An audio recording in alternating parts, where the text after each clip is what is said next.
Good morning, everyone.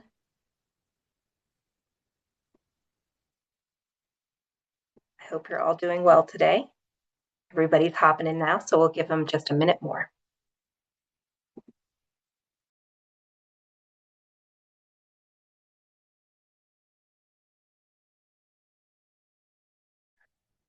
If there starts to be any breakup or any kind of anything in my voice, I'll turn off my video and that should do it. That's Awesome. that. Hi, Zoe. So good to Hi. see everybody. I know we're ending the year, but it's also so great to have such familiarity with everybody. It seems like I'm just so appreciative. Well, All we right. are too. We are too. Okay, let's go ahead and get started just for time's sake. People are going to keep coming in. Does that sound good for everybody? Mhm. All right. So we've been at this for a little while now, and welcome. I look forward to this every month, just to see what information we're tackling and how we're approaching it for your organizations. So this is our April webinar. Please change your name, first name, last name, organization. That's just so we can keep track of who's joining live and who has to watch the recording.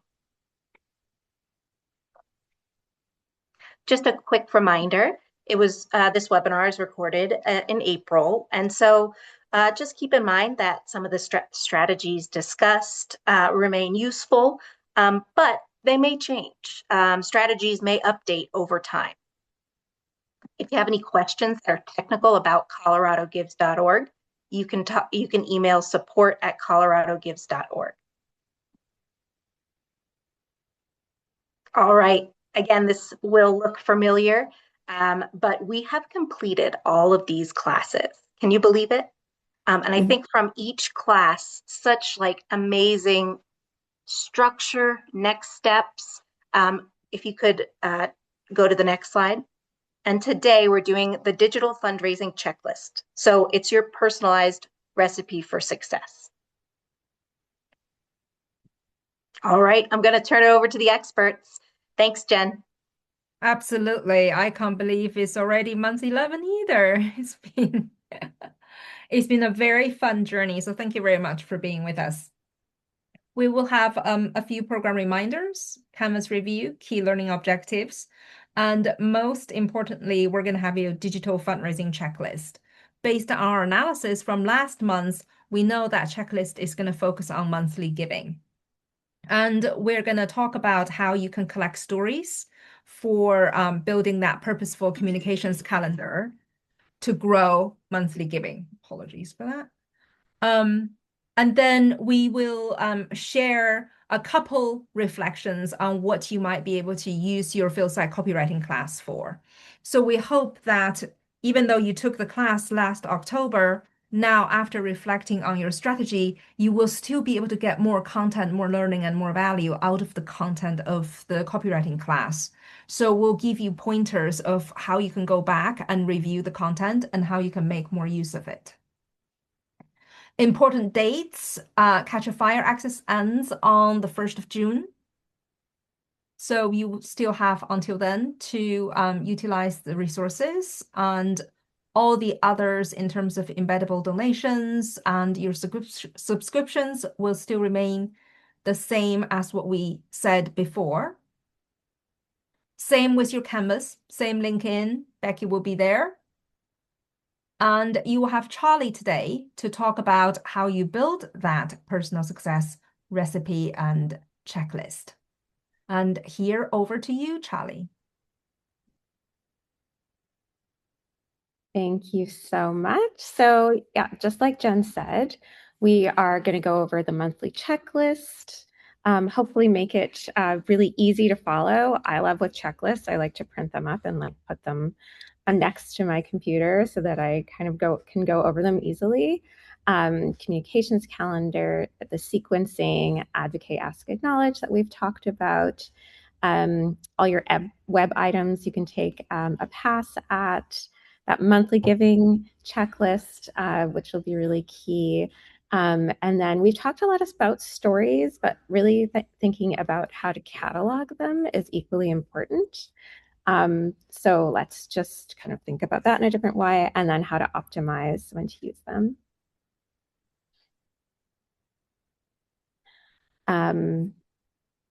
And then monthly giving checklist, how does it fulfill them? Why is it important that an organization's success is their personal success story?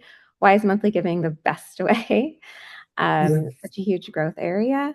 And of course, then Jen's going to go over the Phil site copywriting checklist. Just post your thoughts in the chat and the discussion forum after, as well as in the chat, please. This will be your final wrap up for this session. Your top 2 priorities in your communications calendar.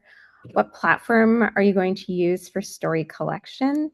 And that can be as simple as a spreadsheet that you have. Just an Excel sheet is really, really helpful as long as everyone can access it. And then, if necessary, you can rework your 4-pillar and sliding door exercises and revise your Phil site copywriting checklist in this month's discussion forum.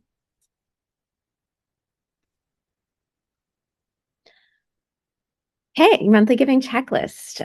For your communications calendar, getting a focus on monthly giving, and obviously not every single ask is going to be about monthly giving, but it's kind of just, we're going to try and push towards that. All the places that you have to update. So all of here, the communications calendar, your web items, and we'll go through some additional tactics.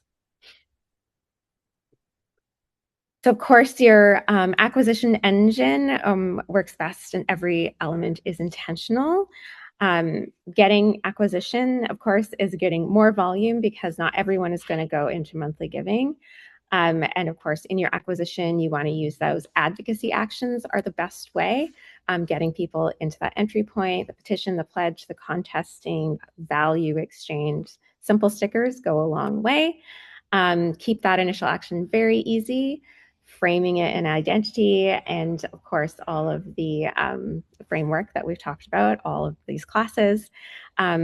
And it's important to do those advocacy, that value exchange has to be very, very tied to your work. It can't just be, a contest for an iPad giveaway. You're not going to get the right people. It has to be tied to their identity. Collecting all the email and names at a minimum. Phone number optional, always great, but only if you're going to use that phone number. You may not have capacity, but always really great. If they become a major donor or you see that they have capacity, you not recognize the name in your community, having that phone number is extraordinarily valuable. But of course, email, name, best way to go if you're just going for volume. Thank you page includes a soft ask. So you guys are getting those one-time donations. Amazing. You can update for Colorado Gives. You can do a little update on that prompting to be, thank you so much for giving. Maybe you could think about monthly giving and that really, you're such a generous person. Here's what monthly giving does. And important, those advocacy asks, once you do them, making sure you have an automatic responder, at least so you're following up within 24 hours. That automatic responder will go right away. But if you can get them into a second email quickly, that's really, really great because they're feeling that good feeling. Okay. So advocate first, and then once you get those people, putting them into the pipeline. So this is getting them, we call that top of funnel. So you have them, they're in your system, great. Now you have to kind of funnel them into that monthly giving and maybe even major giving eventually way down the line. Keeping that entry barrier low, framing that identity. This is kind of your checklist you can print out and put up. Capture email, track source. This is a different one. Track source to identify which advocacy campaigns produce the strongest monthly conversion. Use thank you page to introduce. Okay, I think we have a couple duplicate slides. I think I hid some of these slides. So we'll probably see, I just did some different formation. So when you advocate, this is kind of the content trigger. So clearly show what is happening and why it matters. Make the problem visible and concrete. This is the foundation of kind of getting your core, kind of getting that identity, showing what you're doing because of that problem or issue, launching how you're going to frame this and driving that traffic, and then ongoing content, making sure those people are receiving that content.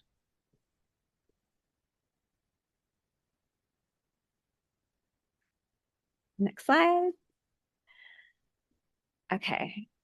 So in that soft ask or in those direct asks, in those follow-ups after you've stewarded them at that 24-hour, making sure they feel closer to the organization and how amazing they are, show the ongoing nature of the problem, building logic for recurring support, showing exactly what you're consistently doing. Use news and real-time updates to demonstrate that the issue is not one time. This is really great. Including that passive monthly framing. It's great in a PS. If you're not sure where to put it, just being like, PS, if you give monthly, like this goes further, we can plan ahead. People won't miss out on resources. Advocating content builds for that rational for sustained giving, not just one-time give. Next slide. Before I move on, I just wanted to comment. I really like the bullet point, use news and real-time updates for the monthly giving. I just wanted to point that out again, because even I think about monthly giving, longevity, history, but really, if you flip it, it's for addressing every single month all the critical things that come up or can't be planned for. So I just love the flip of that. I think a lot of people lean for monthly gifts on the history, and this gives it more of an action. Yeah, I think that's exactly why it's important to get us ready in April. So it's not like we wait for real-time events to it is that we're waiting for real-time events to happen because we have got all the monthly based asks ready. Yeah.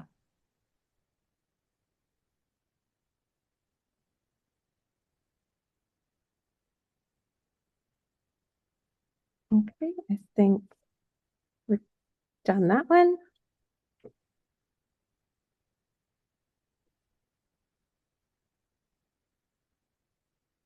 Did I lose you? Okay, here we go. So boop, boop. We kind of go backward. There we go. Okay. So once you've gotten those new leads, we're going into our ask strategy for by scenario. So you've gotten those new leads. We're sending that ask within the 72 hours. We're getting that buy-in with that follow-up, what you're doing. You're starting to steward them. You've gotten that automatic action out. And now that they're feeling good, you want to get that 72 hours ask in.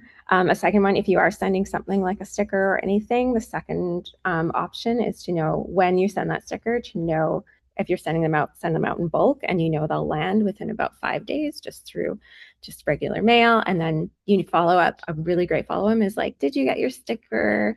Do you want to pay it forward? Donating $10 will make sure we can keep advocating in this way. People love to pay it forward. So it's a really great, this subject line being like, did you get your sticker? People will immediately open that. It's a really good opening one. In a campaign period, use email plus social plus a dedicated landing page in coordination. So making sure you have that. Adding in an urgency layer, apply deadline, matching gift, scarcity framing. So, if you having that matching gift when you're working on your Colorado Gives, saying like limited, using that word like limited time, this is like just for now, it's like we hope to maximize this gift right now before it ends. If you can do retargeting and all, this is a bit more advanced, but keeping it in the back of your mind to when people visit your site, you can just put a little pixel on and you can retarget all of those people using social media. You can just say, click all the people that visited my site, show them an ad. It's really that easy. And then maintaining a consistent ask presence on your social media like you do, we've talked about a lot during those big campaign periods. Acquisition channels often produce lower immediate return, right? So you want to really track, okay, we got 1,000 leads, but only like 4 of them donated. That's okay because it's a longer stewardship, right? You want to see like all those people, like if you really do kind of a getting people in like September is a really great time. You can steward them through October and then you're hitting them with those Colorado Gives asks, and it's a really great motivating time. Acquisition push, you won't always see those returns. So maybe you spent, $800 on stickers and sending them out. But, and if you don't gain that 800 back immediately, it's great. Track those people, see, who they were and go back within 12 months. Usually a lead is worth about $10. So if you're spending less than $10, you're gaining that much. So it's kind of a bit of an ROI. So getting this in your monthly conversion engine, again, we're using that urgency. An example, this work does not stop after today. So that donation today, obviously going on. Maintaining consistent presence, and you want to be really clear. So, when you're doing, $10 a month will provide X. Execute rules, execution rules apply to monthly. You want to use all of these. One clear ask, prioritize monthly where appropriate. Of course, all your emails, we've talked about that. People get distracted. Align the ask with what they're engaged with. So if they did get that sticker and it was about emergency something, or I support, unhoused people, or, you want to keep it close to that. Don't make it about your whole organization. In that immediate, that's what they're focused on, and you want to target on that. And then showing that cumulative impact over time. All our monthly donors did this, or you as a monthly donor did this, but keeping the doors open.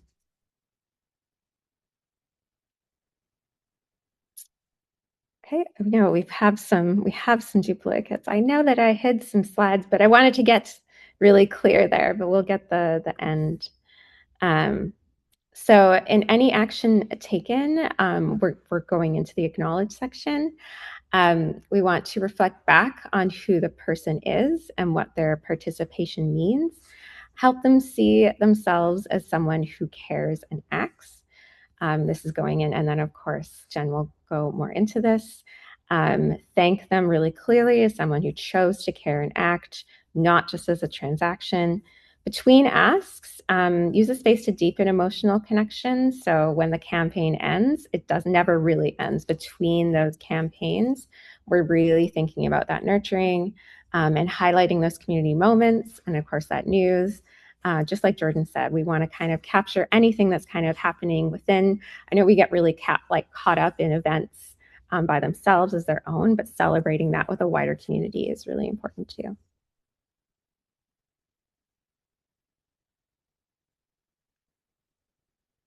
Slide. Okay.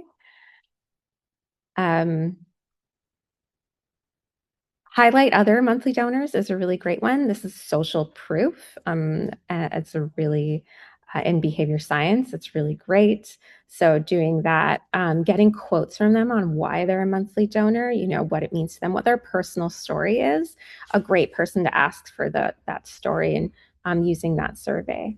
Sharing the ongoing impact. This will keep people giving beyond the 2 and 3 months. That's usually the biggest drop-off point. So making sure you're really focused in on that 2, 3, and 6 month period to keep them ongoing. Maybe it was off the cuff decision, but making sure they feel that, okay, they're really involved, building that emotional commitment.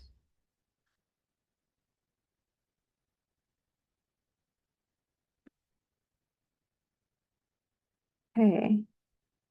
So here, using those big news moments, every moment of organizational significance, so maybe it doesn't make it into the news, although really try making those news connections is more important than ever.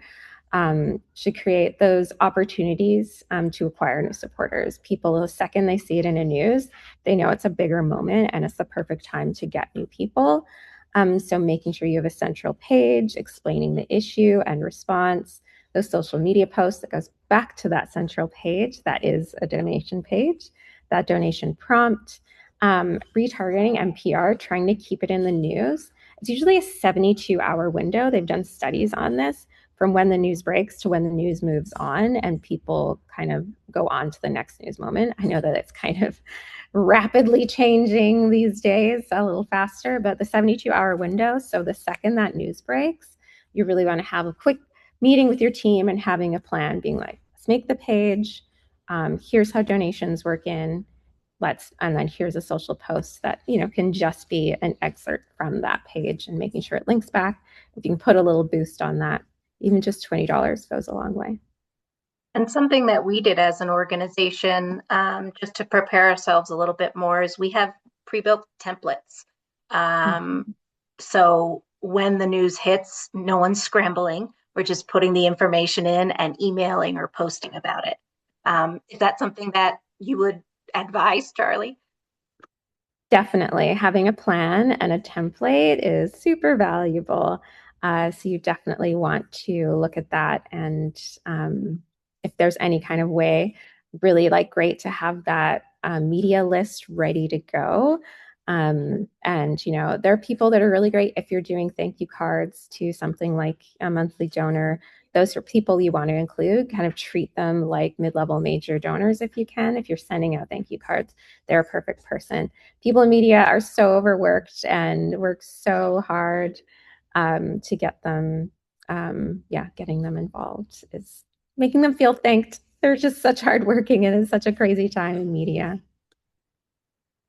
Our marketing team always says make it as easy as possible for them to consume the story, because exactly what Charlie said, if you can have that template and have the short powerful description, which is exactly what we're working on here, ready, it's going to catch their eye more than just sending out a blast email.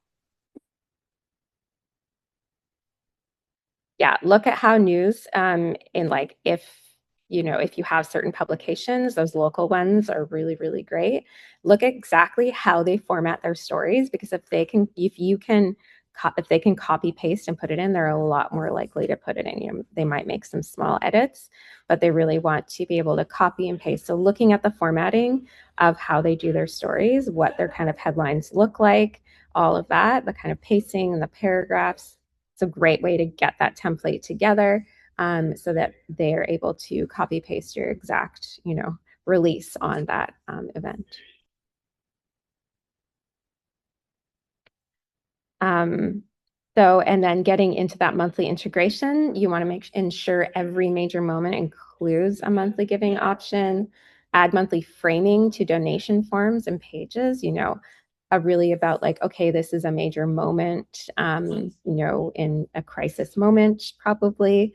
But this is it's in the news now, but this is something that we face regularly. It just doesn't always make the news.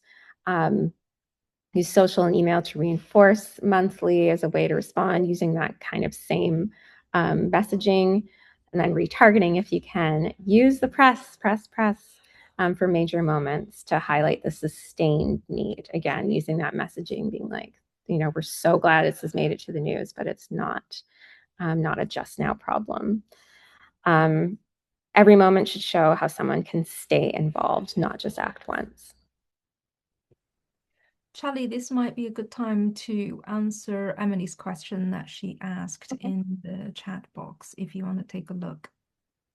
Yeah, Emily,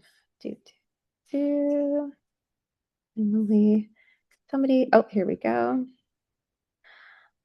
I was thinking of doing a monthly giving campaign, this one? Yeah. During Earth Week, that would be for a number of new monthly donors rather than an amount. Yes, love that. A target of people instead of an amount is really, really good. The number of folks that will give monthly compared to would have been given once during Earth Week is so minuscule.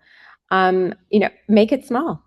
Make it small. Be like, we hope to get 5 monthly donors. That's okay to say. People being like, oh, that's easy. I can be one of 5. That is a really achievable goal. To be like, hey, Earth Day helps us think. People don't often think about monthly giving on Earth Day. if we can get 5 new monthly donors, if you can be one of those special 5 people, making them feel really special is such a great thing. And then if you achieve, you don't have to announce how many you got. You can say like whatever your best thing was, like people shared this post 1,000 times or 300 times and so much more people, and that's because of you and you helped. Just choosing what you want to share is okay. You don't have to disclose if you didn't get those 5 people.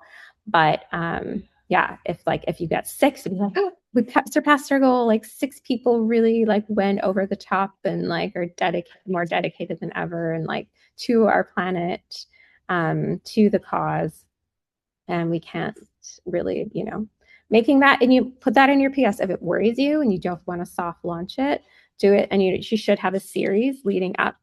It's all Earth Week, so maybe it's part of your launch. You can make it your second one. Don't be too stressed about it. It's a great testing period. Of course, we're all leading up to end of year giving. The more you can learn, the more you can lead up and know what's going to work for Colorado Gives Day, is all great learning. So test the waters. Don't feel like everything has to be about this.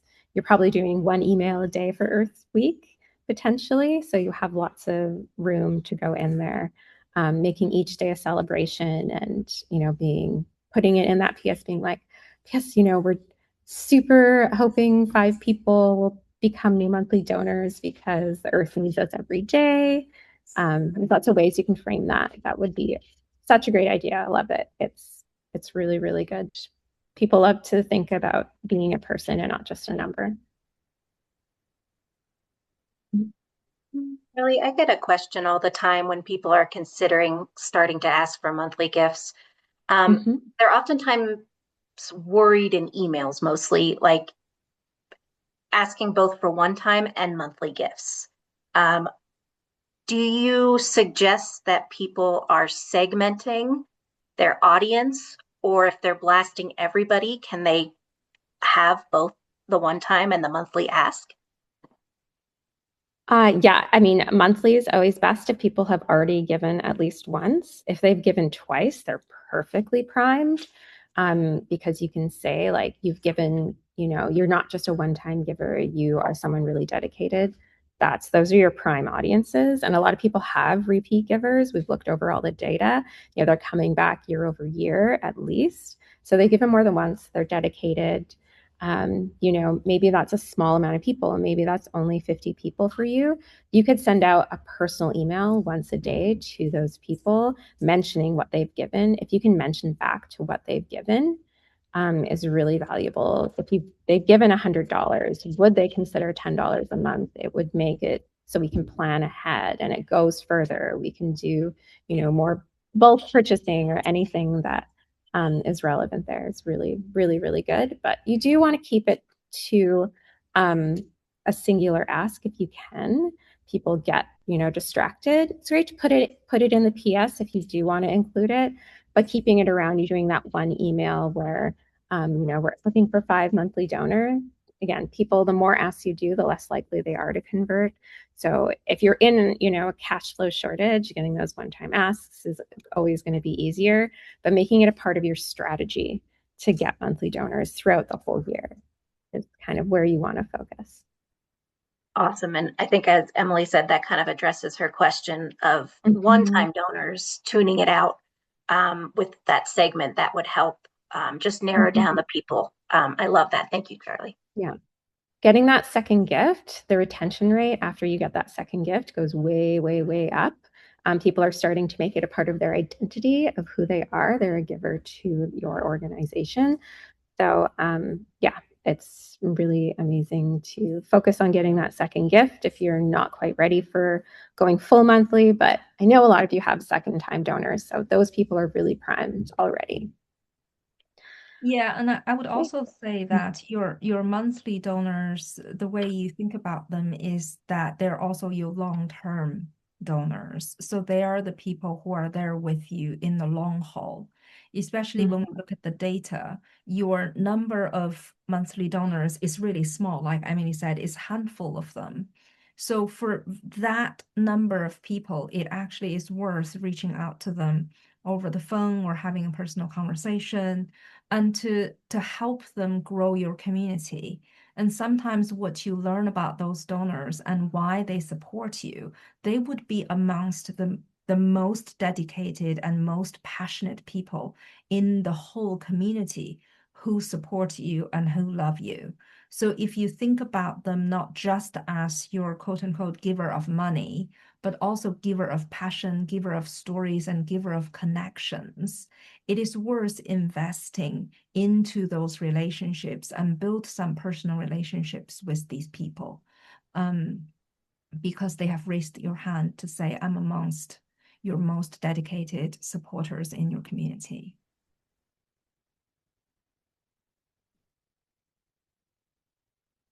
Great. Next slide. So if you're looking for a cadence, then I think this might help address this as well. Kind of doing that where you're looking at showing the problem that they've signed up for and what you're doing, and now they're part of that by signing up, and here's what's happening, insider information, and then getting that ask in early. And you can make, and these are people that just signed up, so that one-time ask, super valuable because we want to get them, primed for that monthly, and you can add that in your week 4 if you want to get that monthly ask in. If people become a monthly donor in their first 90 days, they will stay with you for around like 3 to 5 years as a monthly donor. So obviously their lifetime value goes way, way up. And then some people retain donors like well above 10 years. It really depends on your stewardship activity around them. Yeah. So just kind of looking at that and trying to decide like if it's too overwhelming, just 4 kind of 4 easy ones that you can kind of template and keep that going as you get those people coming into the system. If we're asking, sorry, I'm just finding this so spot on for questions that people are asking me. If we are emailing every week, um, is there any room for us to send like valuable content without an ask in between? I just wonder if should it be every week or should we stick some feel good content in there before we ask again? What does that look like? Exactly. So every other week here is you have advocate and then acknowledge. So advocate is really about showing why your organization needs to exist and why it needs Okay. funding. And that week 3 is that acknowledgement and bring them in. That's real storytelling. Of course, you want storytelling in Okay. there asking as well, but really like that's, we're really super applying that Phil Psych to really connect and deepen that love between their capacity to love and their ability to love the organization and the work that's being done. So Okay. getting that Thank you. happy feelings in. And this doesn't remember, this doesn't have to be your whole list. You can make this the people that have recently come in, segment according to what you think. Generally, you can go to your whole audience. You want to be sending them these advocate and acknowledge. I would obviously your current monthly donors excluding from the asks. You don't want to ask them unless you have a matching gift because they will get mad unless they know about matching gifts. So Charlie, do you want to talk a little bit about the difference between a welcome journey versus your evergreen content in terms of how to think about customizing your supporters into the journey that you have designed for them and who your organization is? Mm-hmm. So welcome series is obviously it's half about them and half about you. It's the perfect time to ask people about them, getting that survey in early about why they're giving. That's such a great, a piece. If don't make it all about you. Remember to make it about the work that they're attached to. You come into it as a vessel for the thing that they're super passionate about. And as they, give that second gift, then they're attached to you as an organization, as a part of their identity. So really making sure you make it about the work and about them and what it amazing person they are, for wanting to make the world a better place through the organization and that work. Is really where you want to focus your welcome series. You do want to get an ask in, but you want to make sure that you've established they're wonderful, that this is like what they will do, why the organization exists, the problems that it's solving, and then inviting them into that ask if they haven't become a donor yet. So you really have to have 2 tracks or an exclusion ability for that welcome series, depending on where they're coming in. I know a lot of people haven't had capacity to do a full welcome series in our classes, so I've been kind of focusing away from welcome series as like more of an aspirational area. But if you're doing this regularly, new people that are coming in, if you're sending out this kind of sequence, it's a good way to get going. They'll always kind of being feeling drawn in and what you need, and drawn in and what you need, or what people need, or what the earth needs. So that kind of pacing and ways you're asking is kind of your best replacement for a welcome series, as long as they're getting that acknowledging and advocating. Yeah. And I would also say that whenever you think about the sequence of communication you send out, the question you always want to ask yourself is, by the end of this sequence, would people feel like we're interested in them as a person, or would people feel like we're interested in their money? So when you design your sequence, say you got 4 emails written up, line them up and read them and have a sense check of how by the end of this process people will feel, knowing that not everybody's going to open every email, not everybody, even after they open it, they will read it, but at least from your perspective, and we'll talk about this at the very end, is if people only skim and people only skim, what is the taste that we leave in their mouth? Is that you care about them as people, or you want their money? Mm-hmm. And making sure the first line in your email addresses that, because that's likely because of AI summary. You always want to make your first line like reaching what Jen just said. So if you can't, there's lots of other stuff going on. If the first line in your email being the most important piece of your email now, and often, it's your first line and your PS are your 2 big, big important ones. And then if you're having any bullet points or big standout moments, really want to make sure that you focus on subject line, first line, PS. And always have a PS. It's totally fine to do that. It's one of the most read pieces of an email or a letter for sure. That people look at, because they know it will kind of summarize or give a really extra piece of information that they're really interested in. So yeah, definitely focusing on that. If feel like you don't have a lot of good quality content in the middle, as long as you have those kind of breakout lines that address that, you'll have your best results.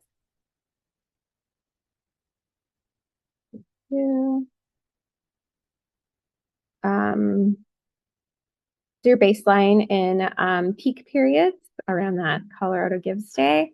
You want at least 2 emails a month at the very, very least. Obviously, we want to go much higher. You want to do at least 1 to 3 posts per week at the very, very least. And you want to make sure it's one really meaningful piece per month. So you've gathered up the stories leading up to that, and you want to have it built, and you can kind of reshape that and put that out in a couple different ways. Obviously, you want a fresh thing for every single piece, but making sure that this is your bare minimum. We know we've talked a lot about your communications calendar, but looking, chaos can erupt at any time. I've worked in many nonprofits, but if you aren't getting these out, you're not capitalizing. But definitely, 1 email a week would be the, if you can manage that. And of course, around Colorado Gives Day, on the day, multiple emails is kind of optimizing. But if you're really, stressed about getting things out at the very bare minimum, you want to get these things out, and those peak periods, increasing that email frequency. Sorry, so your baseline, So 2 per month in general. And then the peak periods really increasing, layering on urgency, like we talked about, limited matching gift. People want to, limited time, there's only this much time left. Great for tax receipting too, sending out on the 30th and 31st being like 24 hours, 24 hours left. But also maintaining acknowledgement during these heavy ask periods. So still thinking about making sure they know why you exist, how you're addressing it, and how amazing they are to be a part of that solution. And And getting, yeah. where do newsletters sit in all that? Because you say, content, one meaningful piece per month, but that's not what we would traditionally call a newsletter. That's its own Mm-hmm. story, right? Yeah. So it really depends on your organization on newsletters. So I know, there are some theater and arts newsletters are really effective because people want to know kind of your full schedule of what's going on. But generally, newsletters aren't your most effective pieces, and they can be pretty overwhelming to put together, getting all the things and then all the links and all of those landing pages ready to go. You a newsletter, it's better to send out more emails with those pieces of information and less, but it's really obviously organizationally dependent. Newsletters are often great for the bigger organizations because they have so many departments that insist on getting their message out. But one, people get distracted. The more links you have in an email to various asks, the less likely you're going to get action on those emails. So it's better to send out more often. You have 4 big things happening that month, really making sure those 4 individual things go on in separate emails instead of one simple newsletter. People will see it and forget it and just remember one single piece from it. So yeah, really, newsletters are great. Of course, they're super important if you have, if you're in the arts or any kind of scheduled, showing or a lot going on that month for people to attend. Making sure that there are links you can easily go into ChatGPT or Claude and be like, hey, can you write me a link that will make it so people can save the date in their calendar?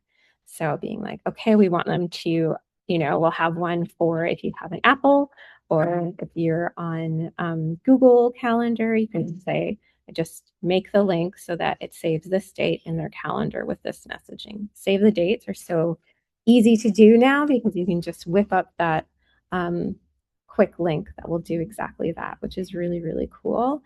If it shows up in their calendar, I know I can't do anything that isn't in the box that tells me what to do.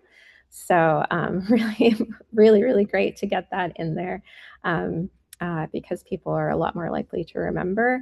That's really great if you have a ticket deadline or any kind of deadline. Getting them in, Colorado Gives Day, save the date. This is the biggest day. Don't miss out. You put it in your calendar. They'll get an alert. Really valuable. That's what we like to use the AI for is coding stuff that you really wouldn't know, custom links and that. It's really, really, really valuable. Okay. Your website checklist. So going over here, here's one that I would print up and paste where to kind of go over and make sure I've done all this. So making sure you have a case for support. I think Jen has talked about how important this is in a couple ways. Clearly visible and regularly updated if things are changing around, the news or various areas. Visitors should immediately understand why your organization exists. That is such a valuable thing. Can people show up on your website and the first thing they see, why? Why are you? If that's not the first thing they see, it's kind of, unless they're an established supporter, that's going to be confusing, or you don't ever want them to think like, oh, but what do they do? Donation access, so having that high contrast button that says asks you to donate and goes directly to your Colorado Gives form. It should go to that page you have embedded. It shouldn't be like, here's all the different ways to give. That one button, you should have something in your menu that says like ways to give, but that one button goes to your donation form. The more clicks you have to do, you get more drop off. So making sure that Perfect page, has no menu. We just want them on the donation form, and hopefully embedded, but if not, directly to your Colorado Gives form. Your advocacy integration is tied to current issues. So if you have an Act Now pop-up, that's going on with, say it's back to school, you need supplies, Earth Day is coming up, anything kind of that is really great. Get like the Earth Day action list, all those things, really, really great. Every page leads to somewhere meaningful, no dead ends, is something that you kind of want to look at. So does your page link to somewhere else on your site? And that improves your SEO as well. So at the end of your page, looking at your page, it's just a wall of text is somewhere leading to somewhere else on your site. If they have a question or something relevant there, it's a page about that specific event that's happening, a page back to your event calendar, being like, okay, what other things? Creating that link for that save the date, you can put that in anywhere, really valuable. Or being like, okay, donate to this exact thing that we're talking about here. And then always for your website checklist, it's really easy. Okay, the page looks great. I've done it all up. The donation page looks perfect. Is it though? Because like a lot more people are going to see it on their phone. So second you, after you've looked at it, check it on your phone. That's one of the most important things that people forget, and why it's really great to have this as a reminder printed up next to your desk to be, oh yeah, I didn't look at it on my phone. And like, something really simple. It's hard to see something. The text isn't big enough.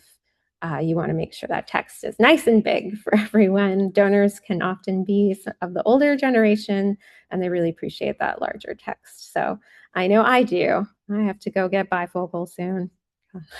It's none too pleased about it, but I blame my parents. Okay, so your quality control, another great checklist. Does this clearly show why ongoing support is needed when we're looking at the monthly giving and continually getting this into your messaging? Does it demonstrate the continuous work that will happen because they're giving? Does this connect to their identity as someone who shows up consistently? People like to think that they're extremely loyal to the people in their life. You want to extend that loyalty to who they are, to the organization, to the work. Does this reinforce belonging to a group? So we want to make sure we're capturing that piece. Are we helping supporters feel something meaningful? Are we increasing their capacity to love? Is there a clear pathway to monthly giving once we've set this all up as a part of that ask? Does this connect to a broader journey beyond the gift? Are you making sure that once they become a monthly donor, it doesn't just end? You don't stop kind of asking them or making sure they know something that's happening because of them? Is this the right channel to reinforce monthly? Almost always, just but making sure. Are we acknowledging and reinforcing those monthly donors specifically in a different way? They should have, at least quarterly. You want to make sure they get a really special something. And if you only have 5 donors, that means, giving them a call a couple times a year, heading into end of year. Asking them, being like, you're one of our most dedicated supporters. We won't, you give so much, but like if we're coming up on some sharing, and you're going to make such a big impact if you can share a post or two, and like, hopefully you're following us, or if you can forward any emails on, like you're going to double your impact if you get one other friend to donate as well. That would be incredible, but don't feel like you have to. You do so much, but we just wanted you to know that you're amazing and there's opportunities for you to do without giving more. Or you could just ask them for more. Hey, would you upgrade? That's a big thing. And if sorry? If you have any doubts in whether you're able to answer this 1, 2, 3, 4, 5 questions well, I would recommend that you go back to your copywriting class, which you still have access to in your Canvas, and revisit week 2. Week 2 is where we go through all the content on case support. When you go through the class for the first time, you go through it, you're thinking about how to put your case support material together, how to answer the specific questions we ask you to answer, but you might not have had the chance to think about how you differentiate your one-time ask from your monthly ask. But those exercises are as relevant to one-time ask as they are to monthly ask. Go through the discipline of answering those exercises will help you answer the questions here. And the other thing I would recommend if you have the time to go through your week 2 content again, in your week 2 content, there are 2 different exercises for your case support. One is the 4-pillar exercise, and the other one is the sliding door exercise. Go to those 2 exercises and begin to ask yourself, how is my case for support differ depending on whether it's a one-time ask or a monthly ask? And go through those discussion forums, reread what your peers and your tutors commented in there, and try to learn from those interactions of how these questions can be answered differently. We heard repeatedly from people that these exercises, every time you go through them, you learn something new. So whenever in doubt, go back and revisit them.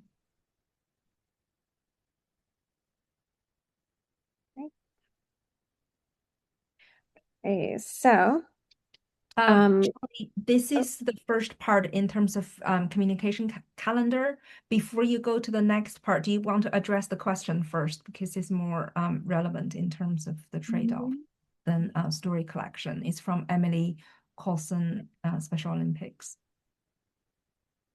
Hey, with the emphasis on converting donors to monthly donors, is there an unspoken understanding that if I ask someone during Colorado Gives Day to turn their $50 donation to a monthly donation instead of one time, that we will see a decrease in our numbers for this campaign?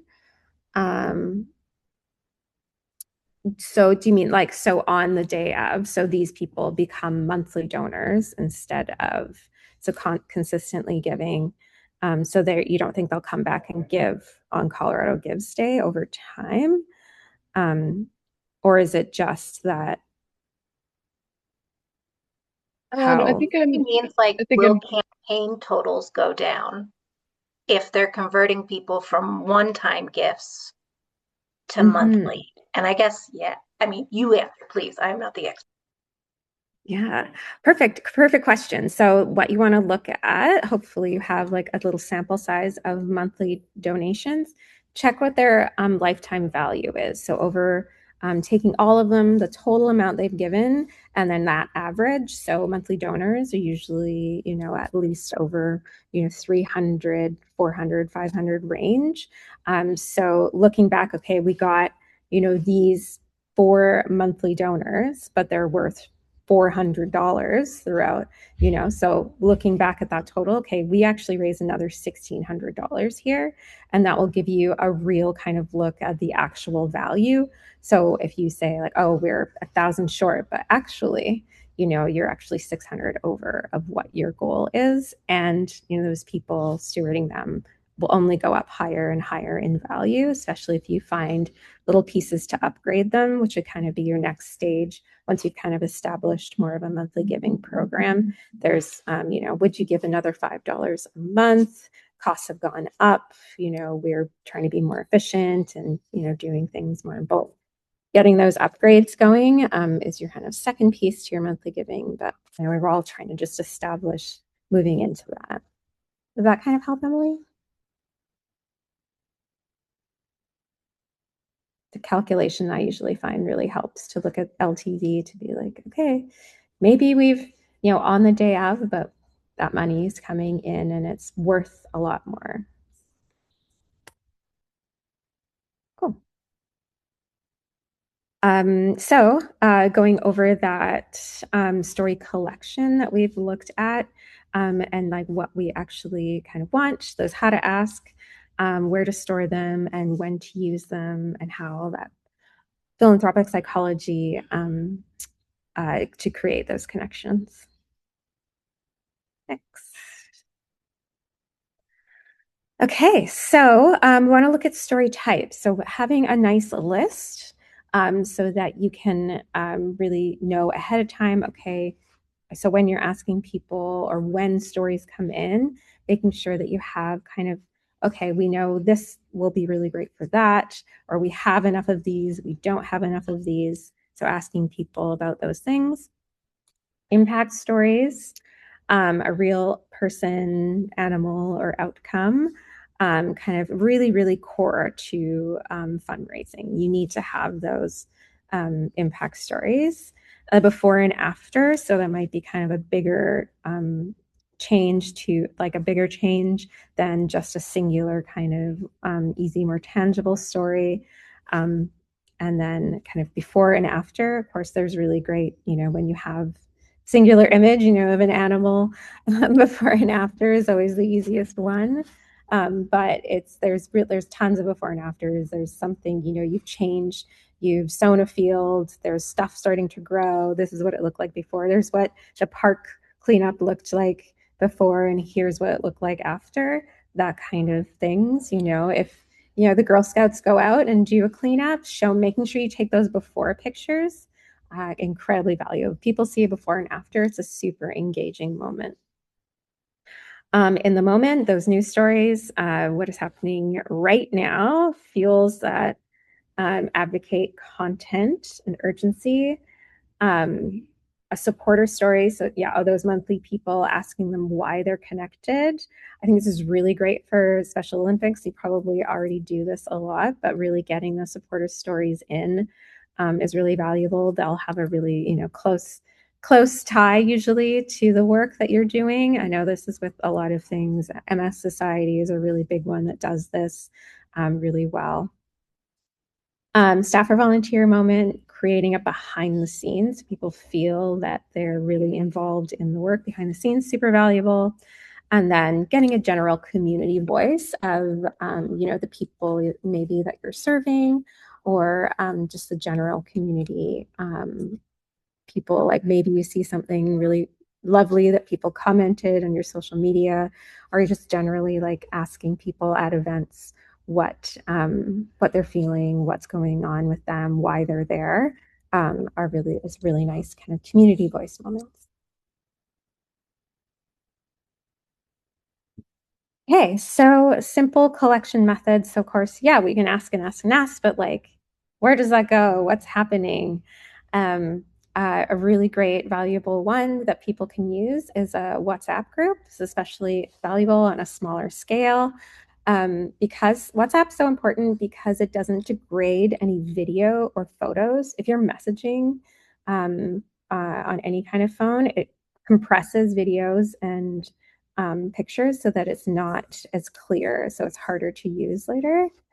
So that can be quite challenging.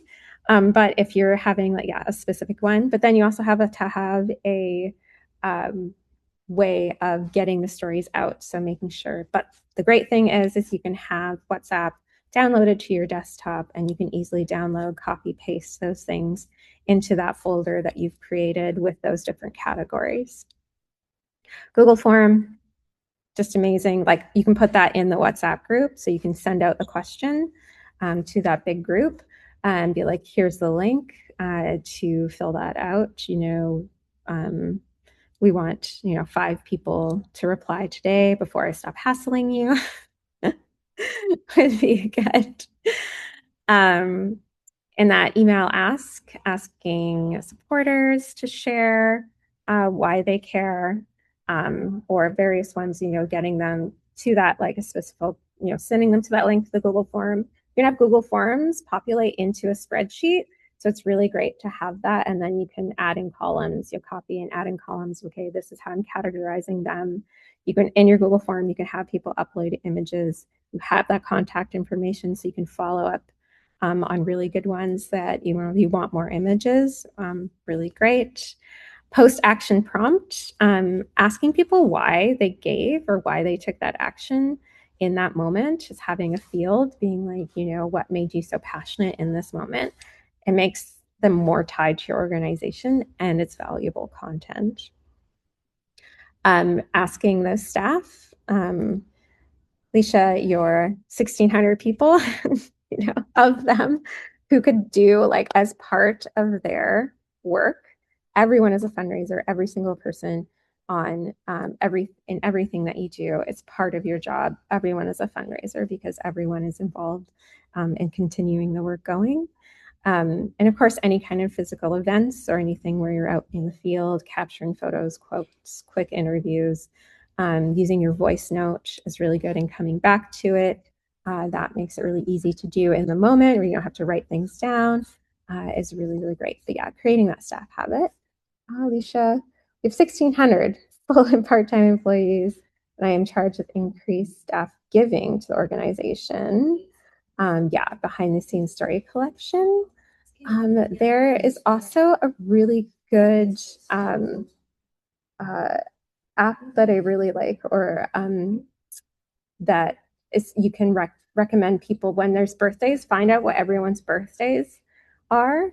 And you can create a page and being like, it's so and so's birthday, like give $5 to celebrate them, and we'll let them know like how much they raised and like all those things. Or there's like little ways like that people are always like, okay, everyone sign the card or do this, but like you can have a little wall and like, oh, like donating $5 on their birthday and write in their card. It's not, it's a really nice way to celebrate those people, and having like, it's such a big amount of people. So it's kind of everyone in that month. So celebrating all these amazing people are doing such a huge impact. Like say it's, 20 people like donate $1 for every person in honor of like all the amazing work they do. It's a great way to kind of frame it. You're not going to get birthdays from everybody, or not everybody wants to participate. But that's a fun way to get more staff giving going in one way. I love a birthday thing. I never know what to do for people in the workplace on birthdays. Yeah, and the Also, other the thing, donate anniversary was a big one. I've seen a lot of nonprofits use that. Hey, March 5th last year, supported us and that passion and love. So I think that could be powerful too. yeah, Mm-hmm. and to encourage them, write encouraging messages is another way to help uplift the morale alongside of giving. On the birthday, if you can just say one sentence to put a smile on her face, what would you say? Like if you can help her feel a little bit more appreciated and cherished in your organization's family, what would you say? Things like that, to because it's not just to the person who's going to read it who gets it. It's everybody who's going to be able to see it will be able to get the same warm feeling. Mm-hmm. Thank you. Absolutely. Okay. Next. Okay, so kind of keeping those all done. So if you're using those, like free Google form is really kind of nice. Or if you have like your own survey thing, that make sure it has the ability to upload images. Using a folder or kind of subfolders. So you have this one stories, and then within that you have the kind of different stories. And those really good ones, maybe putting in one being like, do not use, only for Colorado Gives Day. Tagging those ones where you're like, this is super powerful. We want to save this for them.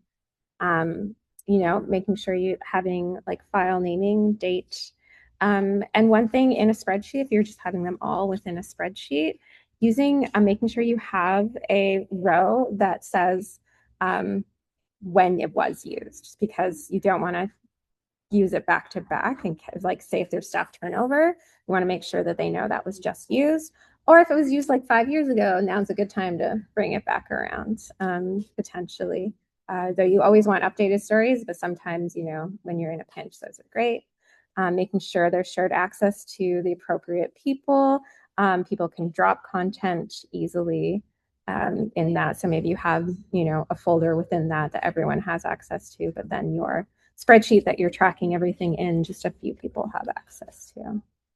So, and then tagging them, your content type, your use case, what's gonna be best for kind of themes. If you have an emotion that you really see in there, where it's kind of really, really hopeful, kind of helps you decide where you want to use that.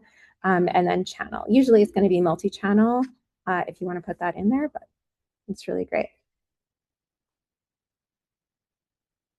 Thanks. Love that, Jordan. And that bi-weekly kind of calendared task. This will only work if it's in your calendar and the box that tells you what to do. So reviewing the new submissions, kind of one staff member that's dedicated to that. There's one person teams, but if there can be one person, and then selecting those stories, kind of your communication person once that's been reviewed, light edit your communications, and then flag anything urgent, right? So if you're seeing a lot of stories come in, if you can see if anything's really urgent, instead of waiting for your comms team or whoever's going to use it, making sure that you're flagging it right away for the whole team.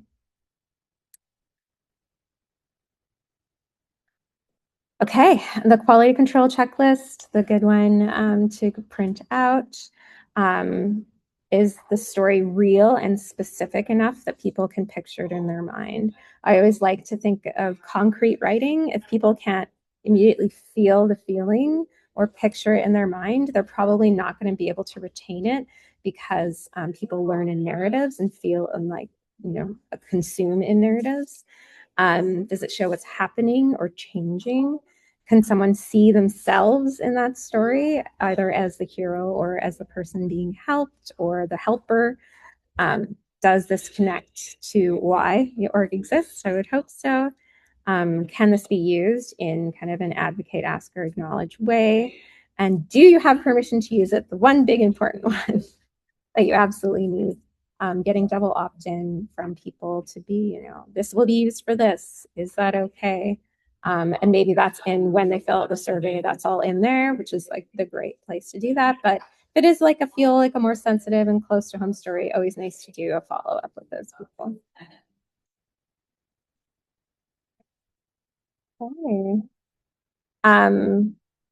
So I think we went, it's just, I think, Jen, did you want to go over this? Great. Yep. So Charlie talked about how you build communications calendars and how you collect stories and all the quality control processes that you need to go through. I only really have 2 slides to help you complete your checklist. And the reason is because these are all things that we explored in our copywriting class already. All that I would like to do on these 2 slides is to invite you to go back to your week 2 of the content in your copywriting class and review the answers and the material on 4-pillar exercise and ask yourself, does the case support you come up with fulfill the person's sense of their best sense of who they are? And then as you review the sliding door exercise, ask yourself, is the person's success experienced through making a monthly gift is also your organization's success, and whether they can experience your organization's success as their personal success. And the reason why you might see different things here in your 4-pillar and sliding door exercise is because you have seen examples of what other people have used. So for that, you want to go back and review month 6 of the material on how your heart-to-heart fundraising case support are changing your community and changing your lives. And rework your monthly giving asks if you think it's helpful in this month's discussion forum. we are not going to go back to our copywriting class discussion forums. So even though I'm asking you to go back and review them, don't type anything in there anymore. If you want to rework any of these exercises, come to this month's discussion forum. If you simply answer the questions, our tutor will know which exercise you're using and which exercise you are reworking for your monthly gift, and they can give you feedback as you generate these. And as you generate these, now you've got Charlie's quality control checklist. You can use that quality control checklist to come back and check whether your answers will allow you to provide, whether the answers you have to your exercises will allow you to pass the quality control checklist. So that's in terms of your case support. There's not going to be any calendars you build, any stories that you collect. They're not going to be effective unless you translate them into effective fundraising case support. And all the skills you need to translate them into your fundraising case support is already offered in the copywriting class. So they are still there for you until the end of our time together next month in month 12. So go back and use them and download the material and reuse them if you needed to. And then finally, you also have the copywriting checklist from your copywriting class already. Your 7-task checklist in week 4 is what we have already given you to check your copywriting. Now, after this month's content, and actually after the last 3 months' content that you have seen how other people have written, what your main growth area is, and what your quality control checklist are, rework your 7-task checklist to integrate them together into your monthly giving checklist to see what might be the best way for you to use that 7-task checklist. And once you complete the generation or update of your checklist, prioritize the most important place to review copy. Like Charlie said, all headlines, PS, key sentences, and identify quick and easy changes.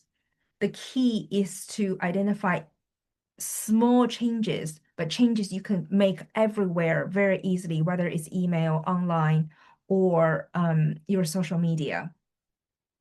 Those things you probably have time to do this year for 2026 Colorado Gives Day. For any systematic change that you want to generate, that is going to come alongside of the generation of completely new fundraising case support, which will require you to collect news stories. Don't work them in this year. Think about what's possible and perhaps save them for 2027. My sense from the way you're commenting on your discussion forums and the assignments that you submitted is that these small changes, the fine tuning of your checklist, and all the small changes is going to be enough to consume your this year's improvement. So don't quite worry about completely reworking your case support or collecting and storing in any other ways. Just implement what you can this year to maximize the growth that you can materialize this year. But if you want to share your updated 7-test checklist table, again, in this month's discussion forum, our tutors are right there to help you and to give you feedback on what else you might think about doing. So those are my 2 invitations to your discussion forum to potentially rework your 4-pillar exercise, 4-pillar exercise, sliding door exercise, and your 7-test checklist of your copywriting checklist from your copywriting class. They're from your week 2 and week 4.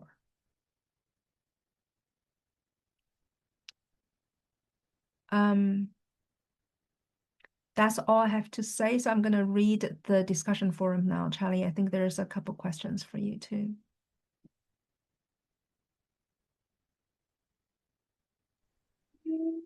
Um, Susan had a really good question about getting other members on their teams involved. I know this is a challenging one, but mandatory in most workplaces that I've ever been is anyone that takes any kind of ongoing learning, they have to come back with their favorite pieces from that course and give a presentation to the rest of people so they can also take advantage of that. I find it's always good to come in with the stats to be like, if you do this, it will equal this. Or like, if you do this, then your job will be easier during this time. So that's kind of really coming in with the stats is a really, really helpful way to show people being like, well, they can't really be like, but will actually that help? It does. Like, here's the clear, here's the clear outcomes of doing this work. And being enthusiastic about it never hurts. Being like, it's been really cool to learn this, and I know you'll like it too, and you'll be really good at this, so and so. Using your Phil psych on your coworkers. now's the time. Um, any other ones that we missed here? I think we answered Allison. Did you want to surface what we were talking about with Allison? Just with your answer? That'd be awesome. Yeah. Allison had a really good question. As an intermediary that works with other organizations, as part of like usually, when you're doling out grants or doing any kind of that, as part of the fulfillment, as part of if they're going to receive your support, they need to turn in a story monthly as part of that. It's really, really common because everyone needs content. So, and just making that as easy as possible for them is the best way they're actually going to accomplish that. And then having it in your calendar to follow up, being, today's the due date. Thank you so much, everybody, for getting these stories in. Here's some examples of what would really be helpful. Just trying to guide them down that path. And one thing I had to implement was I had to make space in the board meetings when I was on a community foundation board to talk about the fundraising and what I was tracking and the progress. And so I think it's also just an integration of the larger conversation too, if you're able to influence that.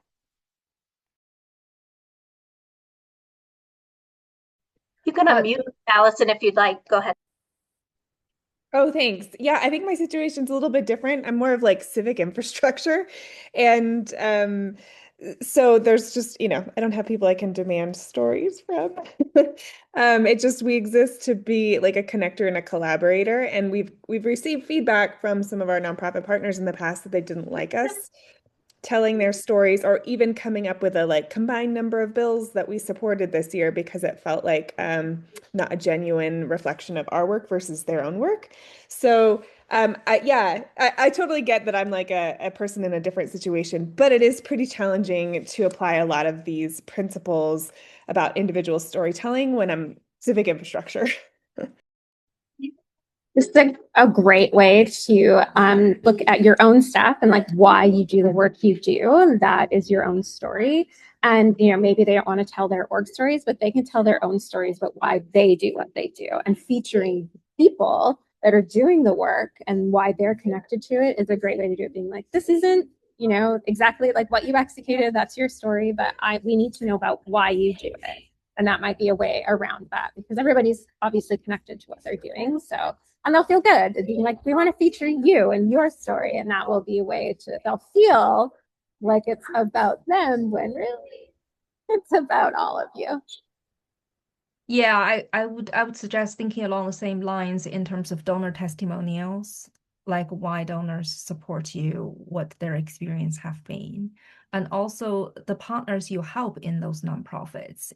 Like for anybody who says they don't want you to share their story, you can ask them what would be helpful for them that you share, right?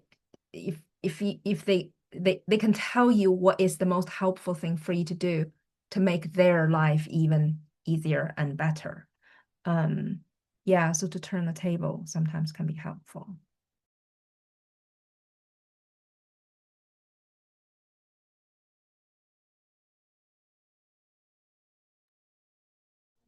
Think anyone else, any other questions? Lots of good questions today. Yeah, absolutely. Becky, do you want to share some parting thoughts? I always have parting thoughts, Jen. I'm watching the chat, and Charlie, you give the best suggestions to help people negotiate this. And Susan, I wanted to drill in really fast. Like, it's not easy to take this concept to someone who has not been through the classes in the 11 months of training that you've been through, but use the concepts on them, and it will definitely work and move this language forward, this style of writing, this concept. I loved the monthly giving questions. Does it supersede your individual donors? And it doesn't, but it gives them another way to give and keep giving. So I'm with Charlie. Imagine if your one-time donor decided, well, I'm going to give you $10 a month instead of that $150 a gift year. You're not taking away from, you're increasing the opportunities to love. So today, my parting thought is I love the chat, and I can't wait to see what you're talking about in the forums.